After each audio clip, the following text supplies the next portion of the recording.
Hiro Yes. or Hira. Yes. Assalamu alaikum. Alaikum assalam wa rahmatullahi wa barakatuh. Your Royal Highness. Persian and then Arab. Well, UNRWA is the guarantor of the right to life to the people of Gaza and indeed the people of the refugee camps everywhere in the Arab world. In the case of UNRWA, they provide essential services, water, energy, and of course educational services, social services. So the social impact is enormous. But in terms of the educational system that exists in UNRWA and is UNRWA, although some people have been investigated and removed because the accusation from the occupying power is that they have been working with terrorist organizations, it has stopped at that point.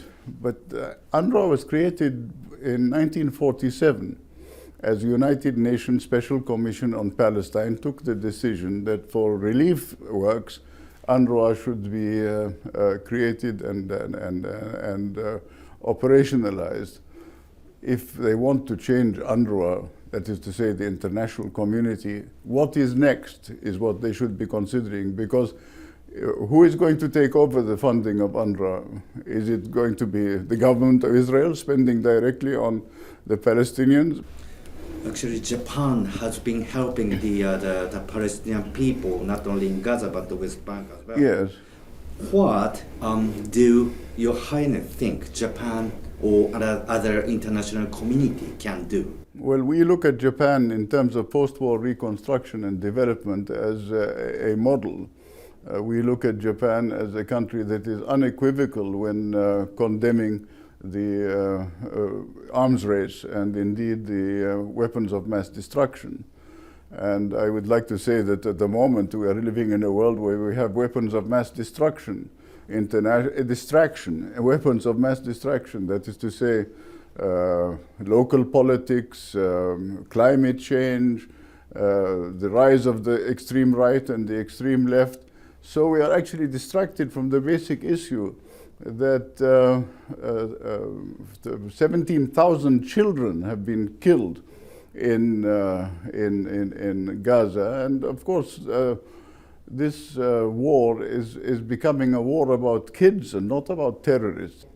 And as far as the agricultural surface is concerned, I went to great lengths to look at the Sentinel Dutch satellite pictures, and you see the gradual erosion of the whole picture in Gaza. If you look at it a year before and the year, so after the atrocities that were committed in the 7th of October, and today you see a scorched earth policy, which is meaning that sanitation, for example, is not attended to, and all basic infrastructure is not attended to. So the idea of the future of agriculture and food security is simply not there. So I believe that what the region needs is a regional reconstruction and development plan, which includes UNRWA and other institutions that are prepared with governments to empower and enable people to become citizens and not continue to be followers of whichever standard. Did you feel any common things rooted in the history of Japan and Jordan?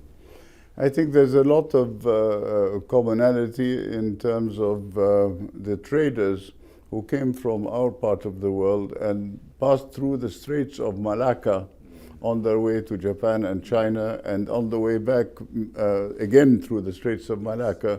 I don't know if you know that the word Malacca, mulaqa, means encounter.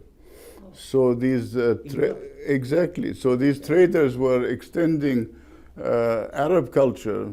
At that time, it was Jewish, Christian, Muslim, to the east, and receiving the returning traders in this way. So we did not arrive in this part of the world carrying a sword.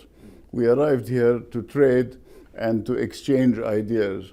So I think that this interrelationship in the tea ceremony, for example, between the national treasure who is making the tea and is observed by future generations, is something that we have in common. Oral history is very important to us in many different ways.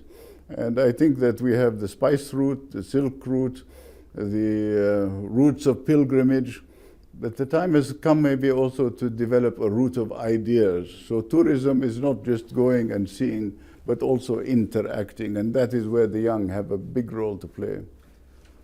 Your Royal Highness, I believe that Your Royal Highness visited Japan many times since you visited first time in Japan decades ago.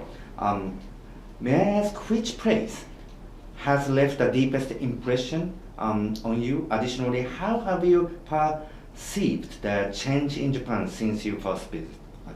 Well, the first visit I made, I was during the reign of what we now call the Showa period. Okay. And I had the deep privilege of visiting the emperor at that time with samples of marine life from the Red Sea in Jordan. Oh. Because his interest was in hydrozoans, which are plants from the Red Sea. And we had a wonderful exchange simply because I was diving at that time. Oh. And so we brought these samples up with professors from our universities and made them a gift. They now reside in the Imperial Laboratory and Library. And I shall treasure the commitment of Prince Mikasa, also the brother of the late emperor, to Mesopotamian archaeology and Babylonian archaeology. These were great men, humble men, and I think were definitely an instigator to my continuing to be interested in Japan-Arab and Japan-Jordan relations. In recent years, there has been particularly active exchange between Jordanian royal family, like a king, Yes. and then Japanese Yes, military yes. family. What is the significance of diplomacy conducted not only by the politicians, but also by the royal family and the imperial family? You've been using the word policy and politics. I think the royal family rises above policy and politics, and it is a symbol of the unity of the people represented, or the culture represented in that regard. So in the case of the royal family, in our context, the Hashemite context, there was a kingdom once upon a time in Syria, in Iraq, in recent history, in what is now Saudi Arabia, in the Hijaz. And so we are committed to the welfare of the people in our region and in our tradition. And of course, taking the imperial house, given the end of the age of medievalism and the beginning of the modern age, I think that the imperial family has and is continuing to inspire generations of young Japanese.